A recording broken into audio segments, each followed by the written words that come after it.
9 مئی کو ساری قوم نے جس طرح انہوں نے مجھے گھسیٹ کے لے کے گئے نیل پیجز، تو کیا سمجھتے تھے کہ ہم نے پروٹیسٹ کرنا ہمارا رائٹ تھا، اور عدالت نے کہہ دیا کہ یہ ناانصافی اور غیر آئینی اور غیر قانونی.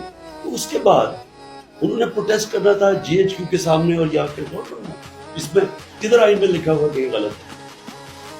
تو انہوں نے تو اب یہ بنا دیا ہے کہ یہ سازش ہوگی ہے ملک کے خلاف کہ رینجرز یعنی کمانڈوز مجھے اٹھا کے لے کے جا رہے ہیں، اور ہمارے میں یہ بھی نہ ہو کہ ہم جا کے پورا احتجاج کر سکیں. یہ تو پاکستان کے آئین میں بتائے کہاں لکھا ہوا. تو یہ جو سارا انہوں نے ڈرامہ کیا 9 مئی کو استعمال کر کے ایک پوری پارٹی کو ڈسمینٹل کرنے کی کوشش، اور یہ انہوں نے کیا. پرامن احتجاج بالکل ہوگا، پرامن احتجاج نہیں ہے، سٹینڈنگ ہے. آپ جب دیکھتے ہیں کہ کوئی ناانصافی ہو رہی ہے، یہ ہمارا رائٹ ہوتا ہے